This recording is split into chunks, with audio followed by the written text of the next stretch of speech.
C'est bon. Shalom à tous. Alors, aujourd'hui, on est Yom Shlishi, le mardi de la paracha Béchalach.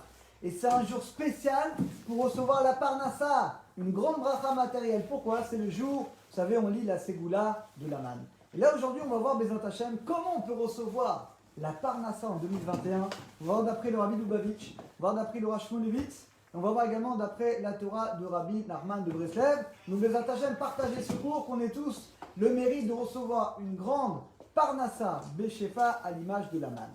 Alors vous savez, la manne, pendant 40 ans, les Israël recevaient cette Parnassa vraiment du ciel de manière concrète. La manne, vous savez, elle tombait, il y avait de la rosée en dessous, de la rosée au-dessus, elle prenait le goût qu'on voulait et elle était totalement absorbée finalement par l'homme. Et il y a un ordre qui est un petit peu bizarre. La Torah, Hachem va ordonner à Moshe, prends un petit flacon et garde-le en mishmeret, garde-le en souvenir pour les Israël pour toutes les générations. Demande le Rabbi Lubavitch, il dit, mais à quoi ça sert? À quoi ça sert de garder un petit flacon de manne pour toutes les générations? On sait très bien que la manne n'existait que 40 ans, qu'on était dans le désert. Dès qu'on entrait en Israël, la manne s'arrêtait. À quoi ça sert? Il dit, le Rabbi Lubavitch, en réalité, c'est pour nous donner un fondement extraordinaire. Que la Parnassa, même aujourd'hui, ça ne change rien en réalité. La Parnassa, elle vient directement d'Akadosh Baruch Hu. Et Rashi ramène d'ailleurs que le prophète Jérémie, le prophète Jérémie, c'est des centaines d'années, c'est à la fin du premier temps, donc c'est des centaines d'années, presque 1000 ans après la sortie d'Égypte. Et le prophète, à l'époque du prophète Jérémie, les Juifs n'étudient pas beaucoup la Torah. Et il les réprimandait, il leur dit, mais allez étudier la Torah. Et les Israël ont dit, mais Rabbi, comment on va faire? Il faut bien qu'on travaille. On a besoin de travailler, surtout qu'à l'époque, c'est le travail agricole qui était très très dur, qui demandait énormément d'investissement. Qu'est-ce qu'il a fait le prophète Jérémie? Il a sorti le flacon justement de la manne qui avait caché Moshe Rabbeinu. Il a dit, regardez vos ancêtres, comment ils se sont nourris pendant 40 ans? Eh bien, sachez que vous aussi, Hachem, il a beaucoup de manières de vous envoyer la Parnassa. En réalité, dans cette réponse, nous dit le Rabbi Lubavitch, il y a quelque chose d'extraordinaire. C'est vrai que nous, de manière générale, on vit dans ce monde matériel, dans ce monde de la nature, et on ne voit pas de manière directe à Kadosh Baruch Hu. Un agriculteur, il va travailler la terre, il va labourer, il va semer, etc. Après, ça va pousser. Quelqu'un, il est salarié, eh bien, il travaille, il reçoit son chèque de son patron. Quelqu'un, il a un magasin, il a des clients qui viennent, et finalement, il vend. On a l'illusion dans ce monde de croire que la Parnassa, elle vient grâce à qui? Grâce à nous, grâce à notre magasin, grâce à notre travail, grâce au business qu'on a ouvert. Quelqu'un, il est taxi, eh bien, parce qu'il est taxi, il vend des lunettes, etc. Mais en réalité, nous dit le Rabbi Lubavitch, c'est une erreur très grave. Pourquoi? On confond le tsinor, le conduit, avec la source. Le conduit, c'est la Parnassa.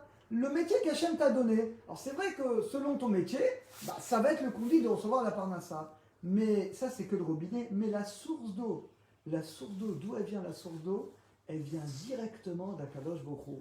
Elle a dit, le Rabbi, il dit, je ne comprends pas. Comment il est possible qu'on va confondre les deux? Comment il est possible qu'on va mettre l'essentiel de nos efforts, on va se concentrer uniquement sur le robinet, sur notre travail, sur notre magasin, la communication, le marketing, les clients. Mais la source, c'est Akadosh Baruch Hu qui donne la Parnassa. Comme à l'époque de la manne, Akadosh Baruch Hu, il leur donnait de prendre finalement cet échantillon de la manne pour nous donner un message extraordinaire.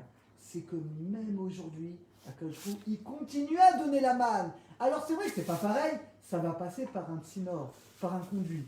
Le conduit, c'est quoi? C'est ton travail, c'est ton magasin, c'est tes clients. Mais attention, le fondement, il n'a pas changé. La source, elle vient uniquement d'Akadosh Baruch Hu. Vous allez me dire, oui, on le sait. Et là, nous dit le Rabbi, il va nous donner un test. Vous allez savoir, pour être honnête avec nous-mêmes, est-ce qu'on le sait, est-ce qu'on le vit? Il dit le Rabbi, c'est très simple. Si quelqu'un, tu lui dis, pourquoi tu ne viens pas près de Minyan? Pourquoi tous les jours tu ne viens pas étudier la Torah? Si quelqu'un te dit, mais j'ai pas le temps, mais je peux pas, le travail, les magasins, l'approvisionnement, tac, je peux pas. Eh bien ça prouve que cette personne, ça prouve qu'on n'a pas d'émouna.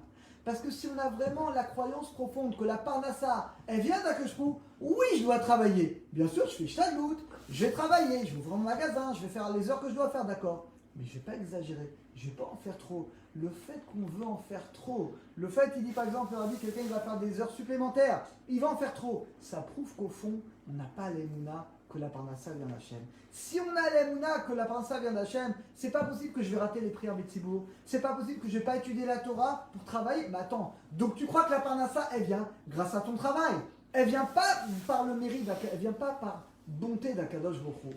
Et bien ça les amis, nous dit le Rabbi Lubavitch, c'est un test que chacun peut faire. si je crois vraiment que la parnassa vient d'Hachem, et que le travail, c'est juste un effort que je dois faire, Hachem il a ordonné de faire un effort. Mais c'est pas possible que l'effort me fasse rater mes prières, mes tzibour. C'est pas possible que l'effort il m'empêche d'étudier la Torah, qu'il m'empêche de faire les mitzvot. C'est pas possible. Notre problème, c'est qu'on confond la source c'est Hachem, et le robinet. Le robinet, c'est notre travail. Donc en réalité, les amis, la manne, le message profond de la manne, et c'est pour ça, nous dit le Rabbi Lubavitch, que Akadosh Baruch Hu, il a ordonné à Moshe de prendre finalement un échantillon et de garder cet échantillon pour toutes les générations, pour nous rappeler à nous aujourd'hui, les amis, qu'en réalité, ça n'a pas changé. Même aujourd'hui, Akadosh Baruch Hu, il donne la manne, on est nourri par la manne. Alors c'est vrai que c'est pas pareil, ça tombe pas directement du ciel, ça tombe par le robinet, par notre travail, par les efforts qu'on va faire. Mais attention, on ne doit pas confondre, c'est pas ton patron que tu dois remercier. Oui, tu dois remercier en Torah Gishtadut, mais c'est pas lui qui te nourrit. C'est pas lui, c'est pas ton patron, c'est pas ton magasin, c'est pas ton métier, c'est Akadosh Baruch Hu. C'est Hachem qui te nourrit. L'autre, d'accord, c'est le conduit, tu dois le respecter, c'est le conduit. Mais ta vie ne dépend pas de lui. Ta vie ne dépend uniquement d'Akadosh Baruch Hu. Et les amis, si on vit comme ça, et ben on vit pas de la même manière. On comprend que l'essentiel, c'est que notre travail, il ne peut pas nous empêcher, Chas v'Shalom, de réaliser la Torah. Ça, c'est le chidouche du Rabbi de Lubavitch. Le Rav Shmulevitz, vous allez voir, tous les trois explications se rejoignent. Alors, il ramène la Gemara à la fin de Kiddushin. La Gemara dit, est-ce que tu as déjà vu un animal travailler? Tu as déjà vu un cerf qui fait un métier, qui est serveur? Tu as déjà vu, je sais pas, un animal qui fait quelque chose? Non. Et pourtant, les animaux, eh bien, sont nourris de manière naturelle, facile. Ils vont chasser, ils mangent. Alors, la Gemara dit, si déjà les animaux qui sont créés pour nous servir, et ils mangent facilement, Kalma Chomer, que nous on est créés à l'image de Kadosh Baruch Hu, et bien que la parnassa, finalement, elle doit venir facilement. C'est-à-dire que les amis, alors vous allez me dire, mais pourtant dans la réalité, pourquoi on est en train de travailler, pourquoi on a besoin de travailler? La Gemara dit, pourquoi? À cause de nos actions. La Gemara dit le fait que le problème qu'on a fait des fautes, ça bloque finalement la parnassa. Incroyable. La Gemara dit que la parnassa, normalement, elle doit être facile. Si les animaux, déjà, c'est facile, Kalvachomer, que nous, ça doit être facile. Ah, pourquoi on doit faire un peu trop d'efforts? Pourquoi? À cause de nos actes et de notre manque d'émouna. Et là, il a un texte incroyable. Vous savez, quand Yaakov Avinu, il rencontre Esav.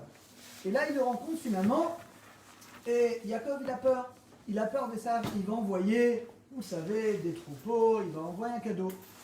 Midrash Akadosh Baruch Hu, il a reproché à Yaakov un manque d'émouna de bitachon. Regardez incroyable, le Midrash nous dit, c'est comme quelqu'un, il voit un chien méchant passer. Qu'est-ce qu'il fait? Il va lui tirer les oreilles. Si tu lui tires les oreilles, c'est là qu'il va t'attaquer.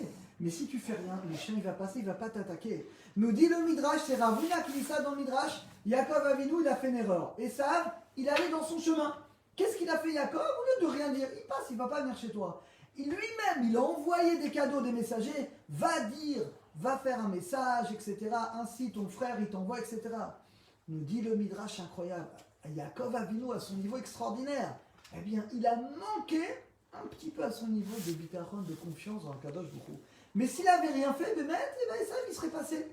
Qu'est-ce que ça nous apprend? Ça nous apprend la grandeur du bitachon, la grandeur de la confiance dans le maître du monde. On doit avoir la émouna profonde que tout ce qui nous arrive, que ce soit une rencontre malencontreuse comme Yaakov Avinu, que ce soit la parnassa, ça vient finalement uniquement d'Akadosh Baruch Hu. Donc en réalité, quelle est la plus grande bracha qu'on peut avoir, nous dit le Rav Shmulevitz? C'est ce qui nous manque le plus dans notre génération, c'est la sérénité. Le problème, les amis, on est dans une génération, et surtout avec les épreuves dans ce moment, tout le monde, on a peur, on ne sait pas comment on va vivre, qu'est-ce qu'on va devenir, etc. La Torah Dieu dit non, tu dois avoir l'émouna de bitachon. De même que dans le désert, c'était pire que l'épidémie. Tu es dans le désert, tu ne peux pas manger. Eh bien, on voit qu'Akadosh Baruch Hu s'occupait de chaque personne. Chacun les recevait d'après son niveau d'émouna. Juste en bas de chez lui, il fallait marcher un petit peu, chacun d'après son niveau. En réalité, aujourd'hui, les amis, c'est exactement pareil. Et on le voit, regardez, en pleine épidémie, comment beaucoup de gens qui perdent leur travail, qui perdent leur commerce. Et de l'autre côté, tu vois des gens qui sont enrichis, des gens. Donc, Hachem, il nous montre, la parnassa vient de lui. C'est pas parce que tu as fait des études, c'est pas parce que tu as un super business. La parnassa, elle vient uniquement d'Akadosh Baruch Hu. Il dit le Rav Shmulevitz, comment on peut mesurer la confiance qu'on doit avoir dans l'être du monde? Eh bien, la sérénité. si tu es serein, parce que tu sais que c'est Hachem qu'on voit la main, c'est Hachem qu'on voit la parnassa, tu peux être en pleine épidémie, la pire depuis je ne sais pas combien d'années, Akadosh Hu, il peut décider de te donner la parnassa, et encore mieux que ce qu'il y avait avant. Et de l'autre côté, Chas v'Shalom, pour nous révéler le contraire également. Ça dépend uniquement de notre bitachon. Alors également, dans la Torah de Rabbi Nachman de Breslev, regardez le Likutei Etzot, et là il va nous dire quelque chose d'extraordinaire. Regardez, vous allez voir les trois explications, et dit dans d'autres mots ce qu'a dit le Rabbi de Lubavitch. Regardez ce qu'il dit, et là c'est peut-être un des grands problèmes de notre génération. Regardez ce qu'il dit. Il dit que malheureusement on tombe beaucoup dans la tava du mammon, dans la passion de l'argent. D'ailleurs Rabbi Nachman de Breslev, il dit que c'est une forme d'idolâtrie. Il dit l'idolâtrie aujourd'hui c'est quoi? C'est l'argent. Et on le voit, les gens des fois sont prêts à faire des choses de fou pour l'argent, sont prêts à voler, lo alenu, à prendre le risque d'aller. La tristesse, c'est l'amertume, c'est le manque d'émouna qui fait que le robinet il est bouché et qu'on ne peut pas finalement recevoir la bracha. Il dit le Rav, il dit que quelqu'un, il doit avoir la émouna, que Akadosh Baruch Hu, il te donne la parnassa uniquement par un effort qui est facile. Il dit, l'essentiel de la parnassa, c'est que d'Akadosh Baruch Hu. Maintenant, Hachem, c'est vrai, il va vouloir qu'on fasse un effort. Mais il dit, Rabbi Nachman, il dit attention, un effort, c'est pas devenir un esclave. C'est pas être un esclave et travailler 15 heures par jour. Ça, la Torah n'a jamais ordonné d'être un esclave. Non, on n'est pas des esclaves. On n'est plus en Égypte, où Hachem est sorti d'Égypte. Et il dit, le Rav, c'est quoi cette idolâtrie? Au fond, l'homme ne croit pas. L'homme, il croit qu'il est obligé de travailler 12 heures, 15 heures par jour pour recevoir la parnassa. Si tu crois ça, t'es un esclave. Tu es un esclave de toi-même, et oui, tu vas devoir travailler 12 ou 15 heures par jour. Mais si tu sors de cette idolâtrie, et tu as l'émouna que c'est Hachem qui donne la parnassa, parce que la manne existe toujours aujourd'hui. Ce qu'on a vu au début avec le Rabbi Lubavitch, la manne existe encore aujourd'hui. C'est Hachem qui donne la parnassa. Oui, tu vas travailler, oui, tu vas ouvrir ton magasin, oui, tu vas trouver un travail, mais tu ne vas pas prendre un travail où tu es un esclave. Tu vas prendre un travail où tu es libre, tu vas prendre un travail où tu peux prier Bémignan, où tu peux fixer un temps d'étude de la Torah le matin, le soir. Eh bien ça, il dit, c'est ça l'idolâtrie. Il dit l'essentiel de la bracha d'Aparnassa, regardez ce qu'il dit, c'est quand le juif il est lié à Hachem, il est joyeux et il sait, regardez, Bechina Timra, c'est la joie et la confiance profonde dans le maître du monde, c'est ça qui attire à nous la Parnassa. Mais le fait d'être un esclave et d'avoir peur et d'être angoissé, et bien ça au contraire, c'est ça qui bloque la Parnassa. Et finalement, c'est ce qu'on a dit aujourd'hui. Ce qui bloque la Parnassa, c'est qu'on n'a pas l'émouna, que finalement la Parnassa, elle vient que de lui. Et regardez, je ne peux pas résister de vous dire ce qu'il dit un petit peu après, ce qui détruit la Parnassa. Il faut savoir qu'il y a une mida, spécifiquement, nous dit Rabbi Nachman, qui détruit la Parnassa. Vous savez quelle est cette mida? C'est un mauvais trait de caractère, la colère. Il dit que la colère et la tristesse, les amis, ça détruit. C'est ça qui bouche le conduit de la Parnassa. Et il dit, le Rav, écoutez bien, il dit qu'avant de recevoir dans le ciel, tu dois recevoir une grande parnassa. Comme nous tous et tous les gens qui écoutent aujourd'hui, cette semaine, on va toucher une très grande parnassa, Bezrat Hashem. Avant de recevoir ce bracha, on va te tester. Sur quoi on va te tester? Sur la colère. La colère et la tristesse, qui vient bien entendu finalement d'un manque d'émouna. Si tu te mets en colère, il dit Rabbi Nachman, tu te mets en colère, c'est qu'au fond, tu n'as pas d'émouna, que tout vient d'Hachem. Cette parnassa, elle s'en va de toi. Si tu résistes, tu ne te mets pas en colère, tu restes joyeux, tu prends sur toi, tu remercies Akadosh Baruch Hu, eh bien tu reçois. Il dit qu'en fait c'est un test. Hachem, avant de nous donner la bracha dans la parnassa, il va nous tester pour voir est-ce qu'on mérite de recevoir cette parnassa. Donc en tout cas les amis, de ces trois explications, ça le Rabbi Lubavitch, le Rosh Hashanah, Rabbi Nachman de Breslev, vous avez compris que c'est exactement le même message les amis, que chacun d'entre nous il se renforce, bémet, oui tu vas travailler, mais tu ne vas pas à ton travail, tu ne vas pas rater tes prières, rater ton étude pour ton travail. Dans ce cas-là, il faut changer de travail, il y a un problème. C'est pas possible. Hachem, il ne t'a pas créé pour être un esclave. Hachem nous a créé pour être libre. On est libre au niveau même de notre temps. Oui, on doit faire des efforts, mais pas devenir esclave. Par le mérite Bezrat Hashem que chacun d'entre nous, on se renforce dans la croyance, on se renforce dans la émouna, que Bémet la manne, les amis, elle ne s'est pas arrêtée. C'est pour ça qu'Hachem il ordonne à Moshe de prendre la manne. Encore aujourd'hui, Hachem, c'est lui qui donne la parnassa. Alors c'est vrai que le conduit est un peu différent. Aujourd'hui, c'est par le travail, par d'autres conduits. Mais en réalité, profondément, c'est pareil. C'est Hachem qui donne la parnassa. Et tant qu'on croit que la parnassa, elle vient grâce à notre patron, grâce à notre magasin, grâce à nos employés, grâce à je ne sais pas qui, eh bien, on restera des esclaves. Alors qu'Hachem nous aide à nous libérer, à avoir cette émouna profonde, et par ce mérite Bezrat Hashem, partager ce cours Bezrat Hashem, que chacun on ait le mérite de recevoir une très très grande parnassa, Ne ratez pas aujourd'hui, faites, lisez 2 fois, même les femmes, lisez 2 fois la parashat Haman avec Rachid, si vous pouvez Targum, ça encore mieux. Et par ce mérite qu'on se renforce dans cette rémouna, et ben on recevra tous, malgré cette épidémie, on recevra une parnassa Beshefa, encore mieux que les années précédentes, pouvoir servir Hachem avec joie, avec contentement du cœur.